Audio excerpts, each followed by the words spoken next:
Bon voilà, donc on est de retour pour la deuxième partie de cette émission où on va principalement en fait parler du chamanisme en fait que toi tu pratiques désormais, le chamanisme à tambour toujours, mais peut-être un petit peu détaché de la tradition mongole avec laquelle tu as commencé. Donc j'aimerais que tu nous parles en fait peut-être de cette espèce de transition que tu as pu connaître entre voilà le traditionnel pur et dur et quelque chose de plus moderne désormais quoi.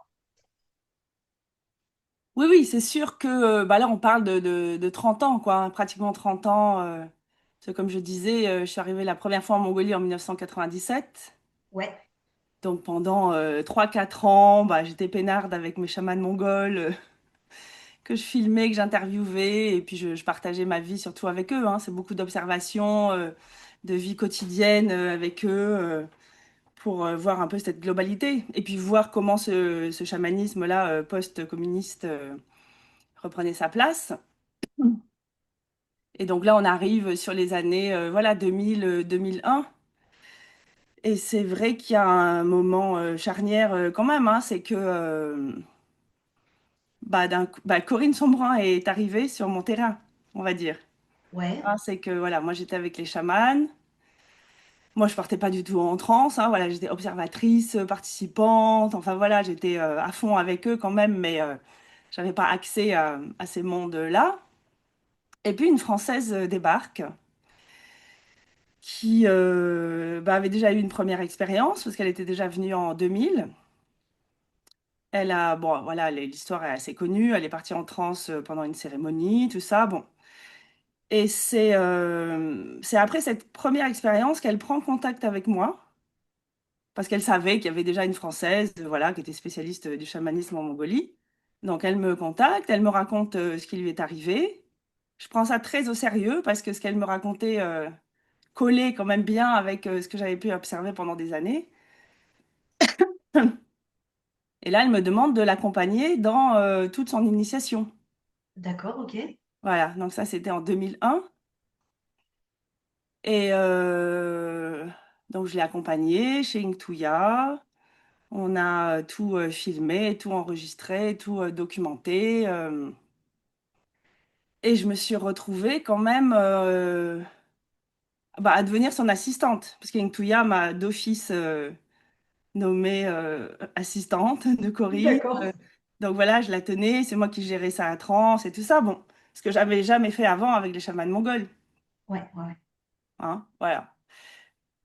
Donc il y avait ce côté-là un peu Ouais, d'intermédiaire. J'étais ouais, l'intermédiaire. c'est un rôle intéressant, c'est un Oui, rôle. oui, c'est un rôle intéressant que je n'avais jamais eu. Ouais, ouais, ouais. Ouais. Et en plus, bah voilà, comme il y avait que moi qui parlais mongol, un petit peu quand même, Ouais. bon, je pouvais faire l'intermédiaire. Uhum. Donc ça, on va dire que ça a été un moment de transition pour moi. Hein, c'est que d'un coup, je découvrais ou je redécouvrais quand même quelque chose que je pressentais. C'est que cette transe, elle n'était pas que pour les Mongols, quoi. C'est que, il y avait quand même cet aspect universel, Homo sapiens, quoi. Ouais, Et que, il y avait des vrais phénomènes de transe. Enfin, que cette transe, elle était vraie. Je l'observais chez les chamans mongols. Mais moi, en tant qu'anthropologue, on me disait oui, c'est parce que c'est culturel. ouais, Ils ont été baignés là-dedans. Ils se conforment à ce qu'on attend d'eux. Donc, il y a des mouvements et des choses qui sont comme ça. Ancrée, apprise, inconsciemment peut-être, mais en tout cas, voilà, on se conforme à un certain comportement qui est attendu, etc. Donc, bon, moi j'en étais un peu là, quoi. Et puis cette Française qui débarque et qui part en transe comme les chamans mongols, bon, là, ça a un peu explosé mes paradigmes, quoi. Et là, je me suis dit, oui, bah là, c'est intéressant, vraiment, parce que j'avais l'impression que l'anthropologie me disait d'arrêter mes recherches là où la transe commençait, finalement, hein. entendu. C'est que moi, Ouais, j'avais une vision globale de tout le contexte culturel, bon, psychologique, thérapeutique, etc. Mais que au moment de la transe, dans ce rapport avec les esprits, j'avais que des récits. Sachant qu'en plus, les chamans mongols étaient très peu Loquace. loquace à expliquer le pourquoi du comment et qu'est-ce qu'ils voyaient, etc. hein. On me disait, bon, ben voilà, c'est les esprits. Bon, ben voilà, l'ancêtre est venu. Bon, ben ok. Donc avec Corinne, quand même, une Française qui parle ma langue et qui aurait pu être, voilà, ma copine ou ma voisine. Bon, on avait des conversations un peu plus poussées. Et là, j'ai eu accès quand même à ce phénomène réel, quoi, du corps et de ce qui se passait, et de ce qu'elle voyait, etc. Donc ça a été pendant des années, quoi, voilà, 2001, 2002, 2003. Il y avait toute cette aventure de l'initiation de Corinne. Moi, de mon côté, bah, avec les anthropologues, j'étais assez bloquée parce que c'est pas quelque chose qui les intéressait. Ouais. Moi, je suis Ouais. rentrée avec mes images et tout. J'avais fait un film, La quête du son. Et je disais, waouh, j'ai une Française là qui part en transe, qui se fait initier, c'est génial. Et on Et me ça disait, les... NRS et tout ça. Oui, bon, bah, c'est intéressant, mais voilà, c'est une expérience très singulière. Et moi, je Oui. disais, bah, non, non, non, il y en a d'autres. Il y en a d'autres. Des Corinne, il y en a des dizaines, en fait. Et c'est là où, ouais, on m'a un peu. Enfin, au niveau de l'anthropologie en France et tout ça, on m'a dit que voilà, là, je dépassais un peu les limites. Voilà, parler de trans et tout ça, on savait très bien que ça servait à rien parce qu'on pouvait rien approuver, etc. Bon. Et en plus, bah, moi, de mon côté, en tant qu'anthropologue, j'avais pas les connexions avec les neuro, psy, avec d'autres labos et tout ça. On est assez quand même cloisonné. Ouais. Donc, c'est pour ça qu'à un moment, Corinne est allée voir aussi des chercheurs vraiment psy, études du cerveau, imagerie cérébrale, etc. Ce que moi, je n'avais pas dans mes contacts. Et c'est un peu à ce moment-là que j'ai un peu lâché l'affaire. Parce que moi, ce qui m'intéressait, c'était l'expérience vécue à la première personne. Voilà, c'était pas forcément de mettre des électrodes sur le cerveau, etc. Bon, je vois bien aujourd'hui tout le cheminement et tout le travail exceptionnel qui a été fait. Mais voilà, moi, il y a 20 ans, je n'étais pas du tout là-dedans et je me disais, non, non, bah, la transe, elle est prouvée. Enfin, moi, je la vois, quoi. Voilà, donc, Ouais. mais par contre, voilà, moi, ça m'a ouvert sur toutes ces possibilités-là et de voir comment, bah, en effet, oui, c'est le tambour qui mettait les gens en transe. Et comme je disais, bah, des Corinne Sambran, il y en a eu des dizaines et des dizaines.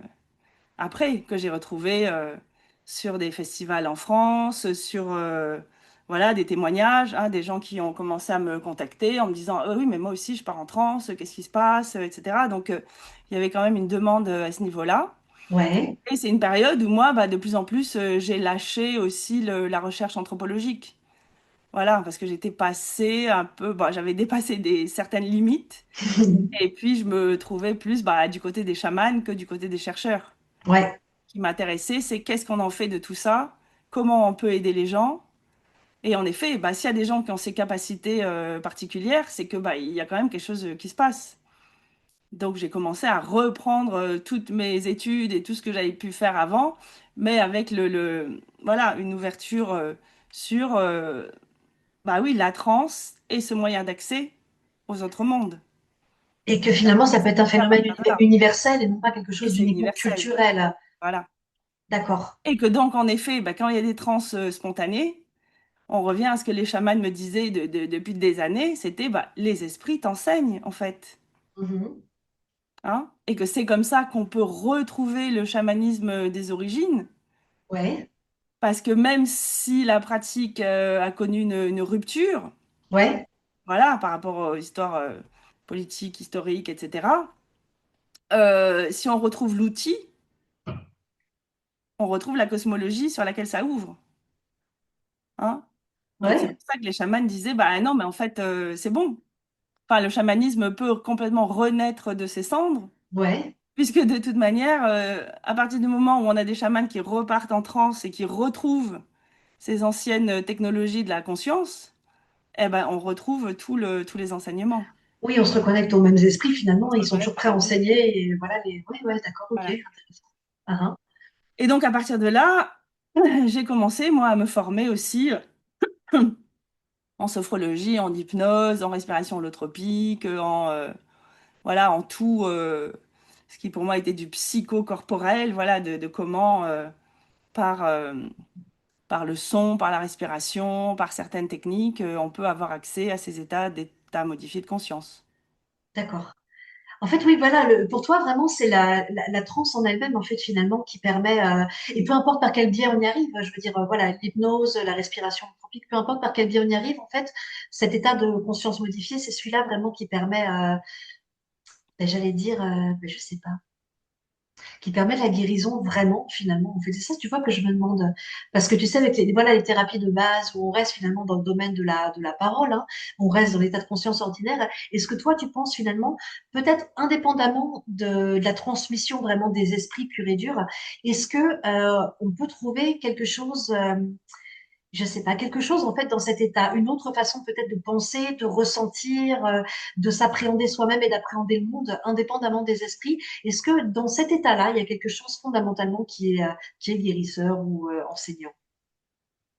Oui, ce qui est guérisseur, c'est déjà de prendre de la distance par rapport à son petit soi étriqué. Hein, c'est toujours Ouais, ça quand on ouais, dit expansion de conscience que permet la transe, ouais, c'est que déjà on sort de la représentation que l'on a de soi. ouais, ouais, ouais. Hein, on sort, on prend un peu de distance par rapport à ses soucis quotidiens, etc. Donc là, au niveau de la transe, bon, en Mongolie, c'est que le chaman qui entre dans cette transe, mais déjà pour en arriver là, il s'est soigné lui-même, Oui, oui, oui.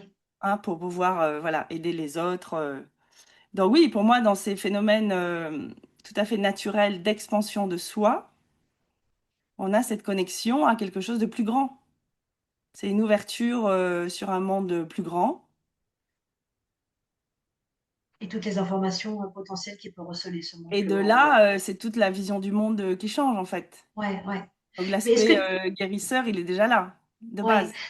Oui, évidemment, mais ça c'est quelque chose que, enfin bon, moi personnellement, en tant qu'ayahuasquera, bien sûr, c'est quelque chose que j'ai noté, mais justement, moi je sais qu'en tant qu'ayahuasquera, bon après c'est un chamanisme avec plantes sacrées, comme on dit, donc vu qu'il y a l'aspect vraiment psychotrope et puissant, on va dire, d'une substance quand même étrangère, avoir un guide, évidemment, c'est fondamental. Enfin, ça dépend pour qui. Moi, je sais que personnellement, quand je bois de l'ayahuasca toute seule ou quand je bois de l'ayahuasca avec un chaman, avec un maestro, l'expérience est complètement différente. Moi, je sais que personnellement, je peux explorer des espaces qui sont très intéressants quand je voyage seule avec l'ayahuasca. Bon, après, voilà, moi, ça fait très longtemps que je la connais, donc c'est quelque chose que je considère que je peux me permettre, sans me mettre en danger, on va dire. Mais pour ce qui est vraiment de la guérison, on va dire, je m'aperçois, par exemple, qu'en fait, voilà, ça va, admettons, voilà, ça va pas, tu vois, ça va pas. Et ben, je me dis, bon, allez, je vais essayer de prendre de l'ayahuasca pour aller explorer un petit peu mes souffrances, essayer de moi-même trouver des éléments pour me guérir, si tu veux. Donc voilà, je trouve effectivement des éléments, mais pour autant, j'arrive pas à vraiment me nettoyer convenablement. J'arrive pas, si tu veux, à atteindre le stade de la guérison, même si je comprends des choses qui sont vraiment essentielles, tu vois, et que comme tu dis, en fait, ça me permet de prendre de la distance avec moi et mes tristesses, tu vois, par exemple, je les vois sous un nouvel angle. Mais pour autant, il n'y a pas du coup l'aspect nettoyage, on va dire que les champs chipibo font vraiment, tu vois, couper les biens nocifs, du pur nettoyage, vraiment, tu vois. Ça, j'y arrive pas. Et donc, je m'aperçois qu'en fait, j'ai quand même encore besoin finalement d'un maestro qui me guide, vraiment, qui me nettoie, qui me soigne, qui me transmet aussi voilà, des connexions avec les plantes que moi, personnellement, j'ai pas parce que j'ai diété des plantes, mais pas énormément. Comparé à un chaman, en tout cas pas énormément, puis je ne suis pas chaman. Donc ma question c'est, étant donné qu'on peut désormais voyager tout seul, avec tout simplement en se mettant le son d'un tambour sur YouTube ou je ne sais quoi, est-ce que tu penses que c'est quand même important d'être guidé dans cette transe accessible universellement? Un guide est encore important. Oui, alors moi aujourd'hui, je travaille comme ça avec le tambour, Ouais, mais les gens en transe ou en transe légère, hein, voilà, les réactions ne sont pas les mêmes selon les personnes, hein, de toute manière, et ça leur ouvre un espace où ils peuvent retrouver des messages, des ressources. mais toi tu les C'est guides comme du ça coup, qu'on peut est-ce travailler. que... On peut... Alors Ouais, oui, la nécessité du guide. Bah, le guide déjà va aider à poser des intentions.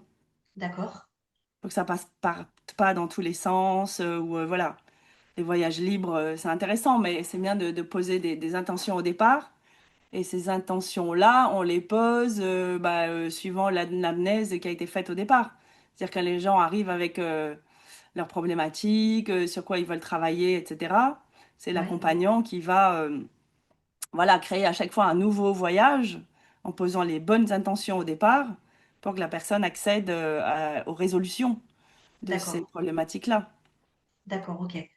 Et après, si on revient sur le chamanisme mongol, là, c'est le chaman vraiment qui est investi de cette énergie qui vient des esprits et qui va pouvoir travailler sur le corps de la personne, qui va pouvoir donner des messages, qui va pouvoir voilà, laisser les mains bouger naturellement pour aller sur des parties du corps, etc.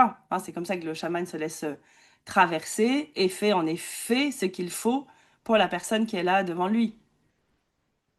Mais est-ce que tu penses du coup que ben voilà tout ce qui voilà ce que toi tu pratiques et ce qui se pratique beaucoup aujourd'hui, je pense notamment tu sais à cette fameuse quête de l'animal de pouvoir, je pense que c'est quelque chose que toi aussi tu proposes à tes clients. Je sais que les gens adorent ça et moi personnellement je suis folle des animaux de pouvoir. Moi je les ai rencontrés grâce à l'ayahuasca, c'est vrai que c'est une expérience vraiment transcendante qui peut vraiment changer la vie d'un homme d'avoir un animal guide. Moi vraiment c'est ce que j'ai vécu donc je peux en témoigner. Et de quelle façon, en fait, de quelle façon, par exemple, tu peux accompagner quelqu'un à trouver son animal de pouvoir pour que justement, en fait, il soit en contact, lui, directement, avec un guide qui va pouvoir lui enseigner, lui restaurer son énergie. Comment on fait? C'est par la parole, en fait, je sais pas, que tu mets les gens en transe avec ton tambour et puis tu leur fais une sorte de méditation guidée vers leur animal? Comment ça se déroule, en fait? Oui, moi aujourd'hui je travaille beaucoup en hypnose. Hein, c'est une sorte d'hypnose au tambour.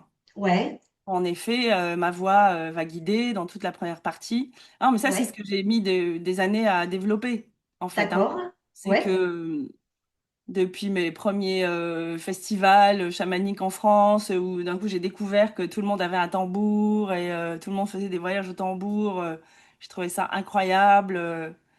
Parce que moi je disais, bah non, mais moi en Mongolie, il n'y a que le chaman qui a un tambour, en fait. Est-ce que moi j'ai le droit d'avoir un tambour aussi? Je trouvais ça génial.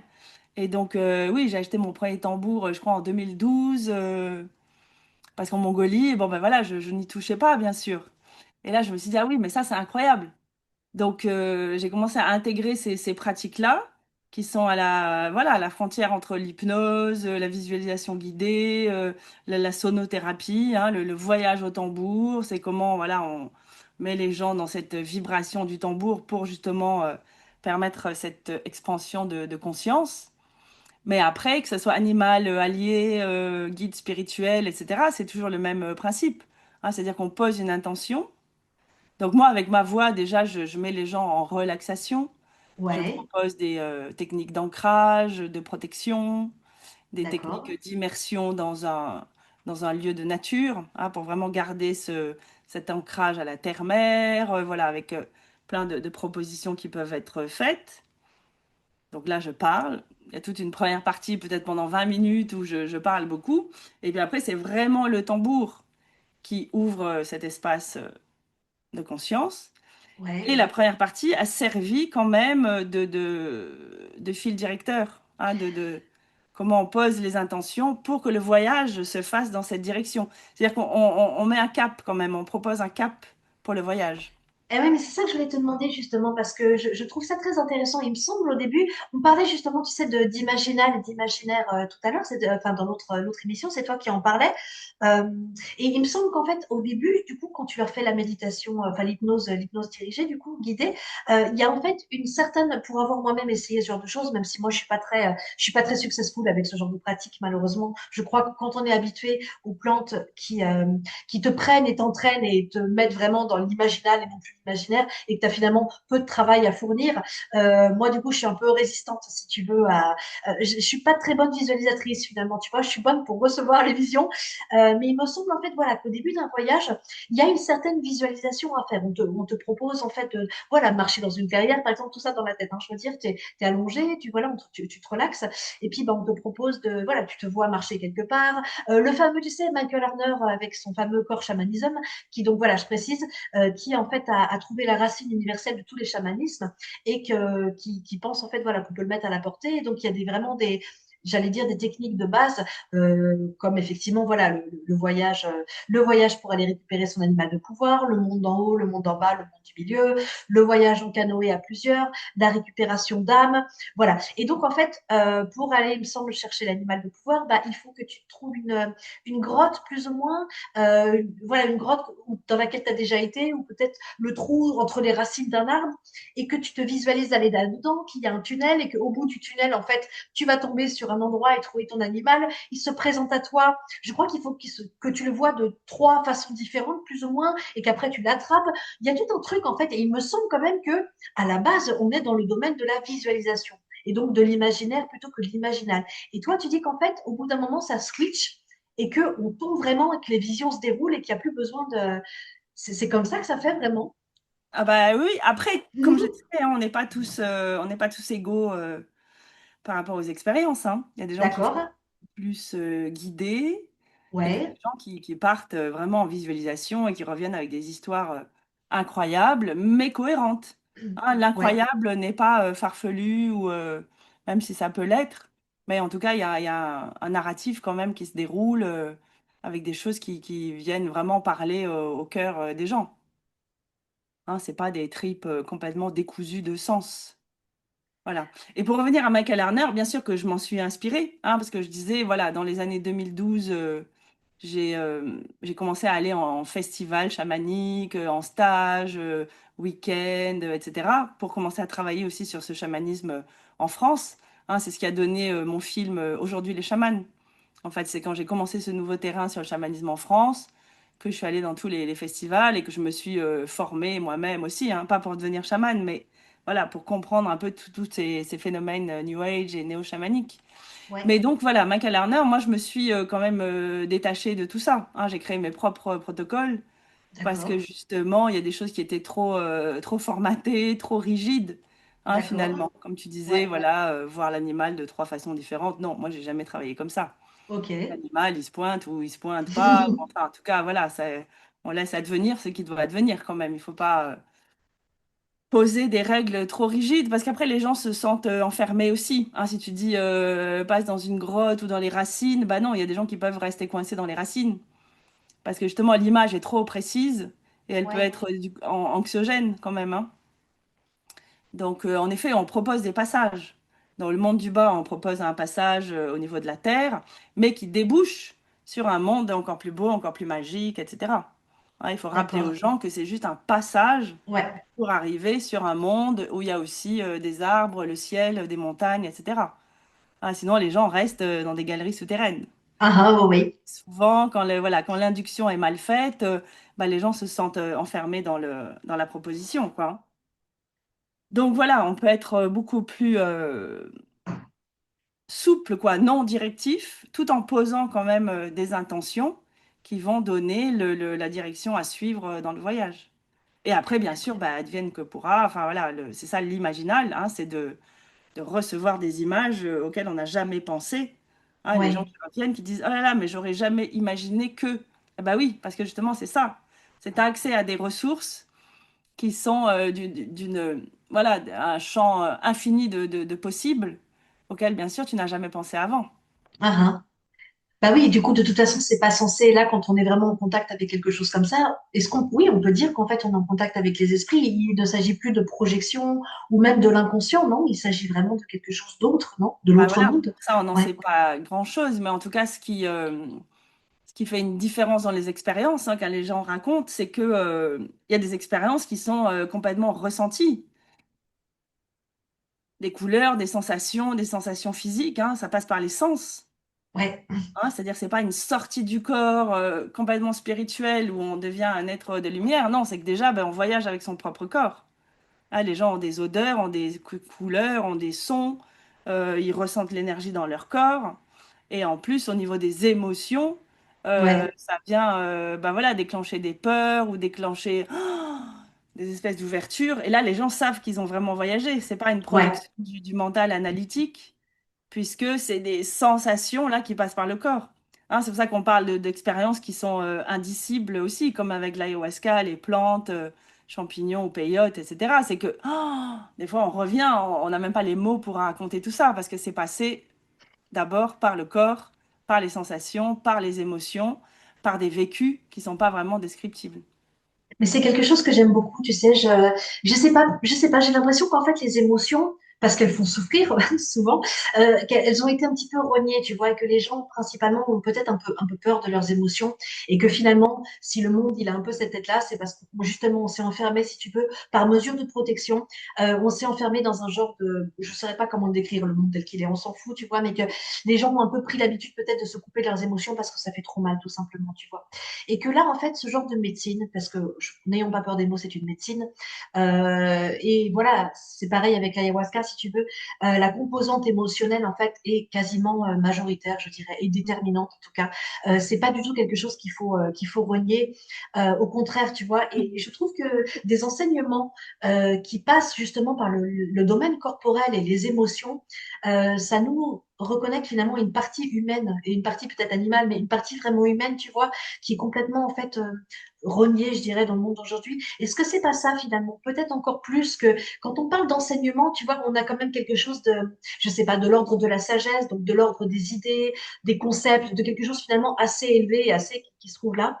Est-ce que finalement les vrais enseignements, c'est pas quelque chose au contraire de beaucoup plus terrien, de beaucoup plus humain, de beaucoup plus Ah émotionnel et oui. corporel?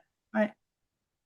Oui, ben on revient à cette notion de pragmatisme, hein, c'est que c'est ce qui peut marquer peut-être la différence avec tout ce qui est le mysticisme ou la spiritualité par rapport au chamanisme. Ouais, ouais. Le chamanisme, il n'y a pas de grandes idées, on va dire, spirituelles, hein. C'est que déjà, ça revient sur le corps, on est pragmatique sur les émotions, le vécu, etc. Et c'est ce qui fait un peu cette différence. Enfin, c'est ce qui qualifie, je pense, le chamanisme. C'est quelque chose de très ancré, hein. C'est qu'on revient à Mhm. la terre, on revient aux esprits du territoire, on revient à la famille, aux ancêtres. Hein, il y a toujours cette idée de venir s'inscrire complètement sur cette terre, Ouais. hein, dans ses liens avec les ancêtres, dans ses liens avec le ciel, dans ses liens avec la terre et vraiment la géographie là dans laquelle on est installé. Donc voilà, il y a ce côté très très concret finalement, hein. Mhm. C'est peut-être pour ça que justement qu'il y a un tel revival du chamanisme, tu sais, parce que peut-être on s'est fatigué nous-mêmes finalement à vivre beaucoup trop là, tu vois, et je sais pas bien que tu vois, j'ai quand même peur un petit peu parce que voilà, dans le New Age, je trouve finalement que on en est venu à développer certains grands concepts et certaines grandes idées qui sont peut-être plus proches finalement de la religion que du chamanisme, tu vois, et je m'inquiète un peu parfois. Des nouveaux grands concepts, on va dire, du New Age qui émergent, si tu veux, et qui, en fait, se détachent du chamanisme et de cette reconnexion à des choses très basiques, finalement, en partant de nouveau du côté presque religieux de la chose, avec la lumière, tu sais, les grands mots, les machins comme ça. Et donc, je trouve intéressant que tu soulignes, en fait, le fait que, fondamentalement, le chamanisme est quelque chose d'incarné et de terrien. Et voilà, peut-être mettre un peu en garde contre le fait de ne pas récupérer le chamanisme et de nouveau le transformer en une sorte en fait de religion avec des grands concepts à respecter et qui de nouveau en fait nous coupent de notre humanité simple dans sa simplicité, je dirais. Oui, oui. Et après il y a ces phénomènes de transe aussi un peu mécaniques quoi, qui sont hors Ouais, sol.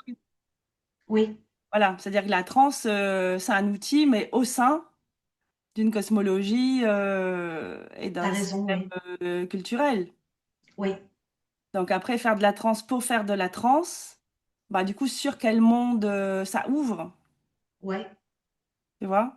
oui, t'as raison. Sur quel monde, enfin voilà, avec quelles entités ça met en connexion, s'il n'y a pas le système Mhm. culturel qui sous-tend la pratique. Putain, t'as entièrement raison en fait, oui. Donc ça, Et c'est hyper oui, important. C'est que voilà, les Mongols, ils disent il n'y a pas d'enseignement et tout ça, mais on a quand même une cosmologie de base, on va dire, hein, voilà, les esprits, les ancêtres, tout ça. Après, chacun pratique sa transe et se met en connexion avec ça. Mais si on n'a plus que la transe, bah du coup, qu'est-ce qu'on en fait, quoi? je trouve ça super pertinent ce que Et tu du coup, dis. bah, comment aussi on va intégrer parce que voilà, il y a des gens. Moi, je pratique pratiquement tous les jours en cabinet ou en Zoom. Voilà, les gens quand même voient des animaux, voient des entités, voient des trucs. Bon, après, il faut être en capacité de discuter de ça avec eux. Ben Donc, oui, si parce c'est que hors spiritualité, c'est compliqué de dire, bon, ben ok, tu as vu un ange, bah voilà, qu'est-ce qu'on en fait de ça? Donc voilà, il faut garder ce contexte culturel là et pas être complètement hors sol, parce que sinon ça perd les gens. Moi, j'ai beaucoup de gens qui reviennent vers moi parce que justement ils sont perdus. Ils ont eu des trans, mais ils savent pas à quoi rattacher ça. Donc moi, je suis pas dans un monde de croyance. Ah, je vais pas dire il faut croire à tout ça. Je fais pas de prosélytisme non plus. Mais en tout cas, quand l'expérience est vécue à la première personne, là, comme je dis, avec des sensations fortes, bah, ça devient une réalité. Ah, donc peu importe qu'on y croit ou pas, bah, en tout cas, c'est ta réalité. Si tu as vu un loup ou si tu t'es transformé en ours, bah, à un moment, c'est une réalité. Donc il faut ben qu'on oui. puisse gérer ça ensemble. Ouais, le truc, c'est que c'est ça, en fait, ne pas pouvoir rattacher ce genre d'expérience à une identité culturelle qui lui donne finalement du sens. C'est vrai que c'est peut-être un peu le risque finalement de jouer avec les états de conscience modifiés euh, sans que ça fasse vraiment, enfin, que notre culture, on va dire, notre culture à nous l'a perdu, tu vois. Donc, je trouve que effectivement, ça, c'est comme, je sais pas, les gens qui vont par exemple, bah oui, prendre de l'ayahuasca d'une façon, voilà, une fois comme ça en passant. Sans rien connaître, si tu veux. Et moi, je sais que j'en reçois beaucoup en consultation des gens comme ça qui ont vécu quelque chose de cet ordre en Europe et que bah, ils sont, je dirais pas qu'ils sont traumatisés, mais ils sont profondément bouleversés parce qu'en fait, le système culturel dans lequel on est, il ne peut pas comprendre et valider et même donner du sens à quelque chose de cet ordre, tu vois. Donc, je pense qu'effectivement, c'est, en tout cas en Occident, on est face à je dis pas que c'est un problème, je dis juste qu'il y a quelque chose de cet ordre qui existe et que pour pas se perdre encore plus, effectivement, il faut faire attention peut-être à, en tout cas, à être bien suivi quand on fait des choses comme ça avec quelqu'un qui a la connaissance un petit peu de ces, bah, de l'autre monde, des états de conscience Oui. modifiés et qui Bah, tu peuvent, vois, c'est comme voilà quand quoi. tu disais la nécessité du maestro quand même, des chants, Ouais, etc. ouais, De l'ayahuasca tout seul, bon, si t'as jamais fait ça, bah, du coup, t'as pas le contexte, t'as pas l'accompagnement énergétique. Il y a quand même des choses qui se font, quoi, hein. Le chaman initiateur, quand je parlais d'initiation là en Mongolie, c'est que quand même, il va bah, protéger l'espace, il va permettre à ce que l'ancêtre en God là, vienne vraiment incorporer de façon safe l'apprenti et qu'il y a tout un apprentissage, hein, justement. C'est pour ça qu'on parle d'apprenti en Mongolie, là, parce qu'il y a cet apprentissage de la transe et du contact avec les esprits qui se fait grâce à un maestro. ouais, ouais, ouais. Voilà. Donc cette transe, elle est quand même juste un outil pour avoir accès à la globalité du truc, quoi. Sinon, il n'y a pas d'intérêt. Enfin, et puis sinon, Mhm. on n'est pas chaman, hein. C'est quoi devenir chaman? C'est quand même aussi pouvoir se mettre au service des autres. Oui, Si on part en transe juste pour soi, bon, bah, à un moment, enfin, voilà. C'est comme prendre du LSD ou faire des expériences récréatives qui ouais. sont guérissantes quand même pour soi, hein, bien sûr, mais qui n'ont pas de valeur thérapeutique pour autrui. Mhm. Donc toi, dans ces cas-là, tu préconises, je pense que c'est ce que tu proposes à tes gens de toute façon, non, avec le clan de l'ours. Il me semble que c'est une formation, quelque chose comme ça, qui se déroule vraiment sur plusieurs mois. Il y a un vrai suivi en tout cas, quoi. C'est pas juste tu leur fais une petite séance et puis démerde-toi avec ton animal de pouvoir. En gros, non, c'est voilà. Oui, bah, moi, c'est oui, bah, c'est pendant le Covid, en fait. Là, voilà, j'ai créé des programmes d'accompagnement. Ouais, Parce qu'il y avait énormément de demandes de gens qui s'intéressaient bah, au chamanisme ou qui eux-mêmes avaient des expériences de transe, etc. Mais bah, déjà qui n'avaient personne pour en parler. Donc c'est bien de créer une communauté, hein. C'est ouais, plus une communauté finalement qu'un enseignement. En tout cas, c'est pas du tout un enseignement pour devenir chaman, mais c'est en tout cas pour voilà, enrichir toute sa culture chamanique et connaître un peu mieux les différentes traditions pour ouais. voir bah, déjà ce qui nous appelle le plus, hein. Mhm. Bah, voilà, les gens font le clan de l'ours et puis après, bah, ils vont aller faire des stages avec d'autres personnes. Mais déjà, voilà, ils ont une vision un peu plus globale de ce que c'est le chamanisme et de ce qu'on peut en faire et tout ça. Et puis déjà, au niveau de voilà, de la création de communautés, hein, des gens qui peuvent discuter entre eux, échanger, partager bah, des expériences, des témoignages, etc. C'est ça qui fait du bien aussi. Ne pas se sentir isolé, en fait. Oui, Voilà, pour les gens qui vivent des expériences extraordinaires, ne pas se sentir isolé et trouver de bons interlocuteurs pour pouvoir gérer ça. Hein, parce que sinon, enfin voilà, un peu moins aujourd'hui, mais je me souviens, il y a 20 ans, des gens qui déjà venaient me voir et qui me disaient que bah oui, ils étaient passés par des psychiatres, tout ça parce qu'ils avaient vu un aigle ou parce qu'ils avaient perçu des choses et que la famille ne comprenait absolument pas. Mhm. Donc c'est remettre un peu voilà, de ce système culturel pour que les gens puissent naviguer de façon un peu plus, on va dire, lucide et ancrée, sans être forcément perché. Hein, c'est ça le Ouais, truc, c'est de ramener les gens et dire, voilà, bah, tout ça, ça existe, parce qu'il y a des traditions qui ont développé ça depuis très, très longtemps. ouais, Et que même nous, bah, en France ou ailleurs, enfin nous, occidentaux, blancs, bah, voilà, il y a des choses qui peuvent arriver. On peut avoir les mêmes perceptions. Et donc, on va essayer de se rattacher un peu à ça pour ouais. retrouver l'ancrage et la protection. Mhm. Est-ce que tu penses que c'est bénéfique d'une manière générale pour les gens qui sont intéressés à des choses comme ça, d'aller à un moment donné bah, dans le pays qui les attire? Je sais pas, tu parles de plusieurs traditions, donc toi je sais que tu as travaillé avec les Amérindiens, je sais que les Navajos avec le peyote, c'est quelque chose aussi. Voilà.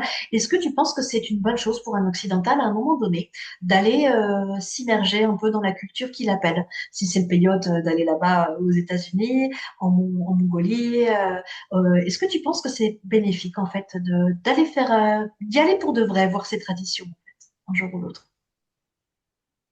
Bah après, enfin, la question, tu vois, ta question, c'est que, enfin, c'est que pour moi, il n'y a pas d'autre solution. Bah, parce que je te pose la question parce qu'il y a Pas beaucoup comme de s'il y gens. avait une autre possibilité de prendre du peyote ou de l'ayahuasca. Non, non. Alors Moi, pour le je pense chamanisme que avec plantes, justement, ouais, il faut aller dans le pays où la technologie avancée est connue depuis des millénaires d'accord. pour vivre l'expérience.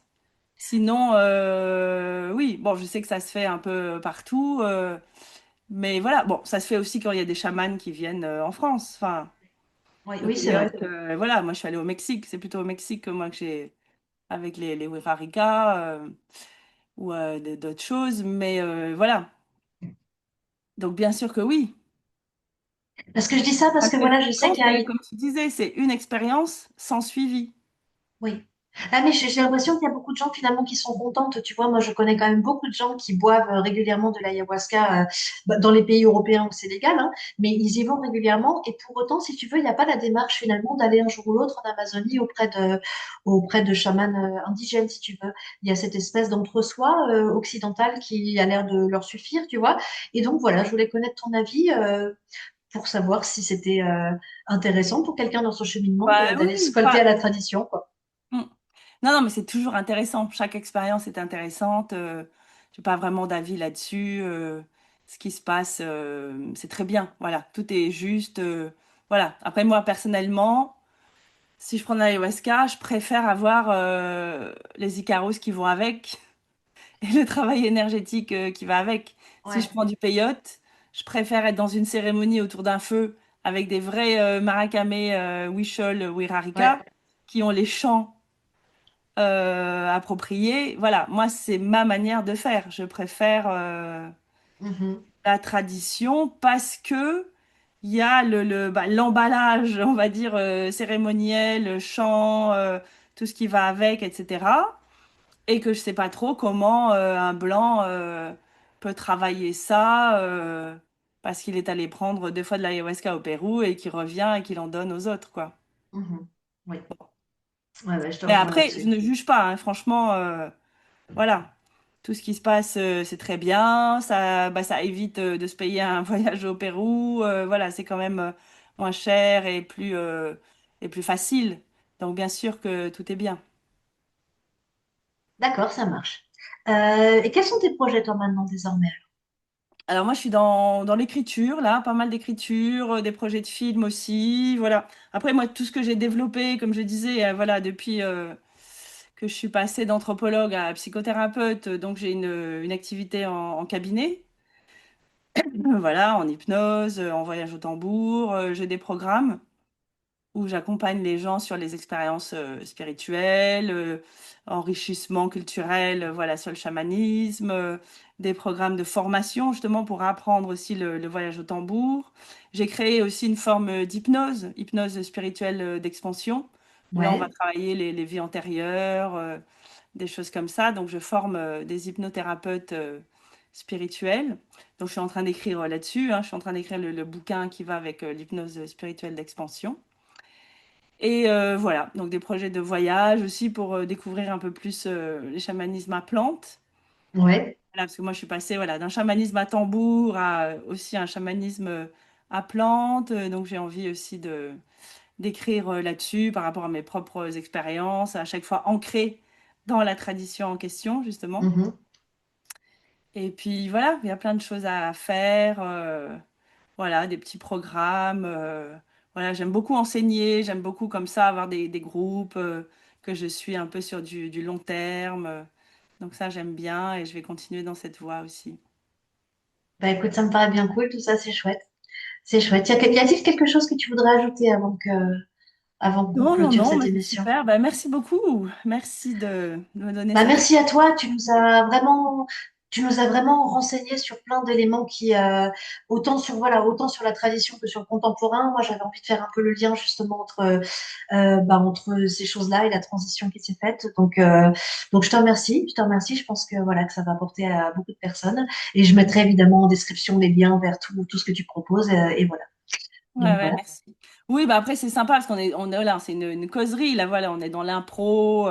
C'est vrai qu'on n'a pas trop travaillé les questions. Enfin, moi, de mon côté, je suis en libre, voilà, tu Moi vois, aussi, je suis en roue libre, mais vendredi c'est bien comme matin ça. et tout, mais voilà, il y a des choses à transmettre et à partager et tout ça, quoi, pour rester dans l'axe. Il y a toujours cette idée d'alignement. Voilà, il y a un moment, il faut rester dans l'alignement et que il faut aussi se rapprocher bah, des gens comme toi qui connaissent bien les plantes. Voilà, faut voir un peu se cultiver, se documenter dans tout ça pour ne pas rester fixé sur une vision un peu étriquée. Oui. Hein, quand on a, voilà, moi je réfute tout système un peu de gourouisation là, voilà, qui maintiennent les gens hein, dans une vision assez étriquée de tous ces phénomènes-là. Donc n'hésitez pas, allez-y, allez voir plein de gens. Il faut aller voir plein de gens différents. Si vous faites des stages, bah, faites des stages avec des gens différents. Ne restez pas enfermés dans une seule vision, qui la plupart du temps est la vision de l'occidental qui vous transmet le truc. Hein? Alors que les autochtones, eux, vont être beaucoup plus souples finalement dans ce qu'ils proposent. Donc n'hésitez pas à varier vos enseignants, voilà, vos stages, etc., pour vous construire vous-même votre propre compréhension du monde et de l'univers spirituel. C'est un super message. Merci. Merci, franchement, merci Laetitia. Bon, on se dit à bientôt du coup pour une Ouais, ouais, prochaine ouais, rencontre peut-être. ouais. Ciao, ciao. Ciao, À merci. bientôt. Merci.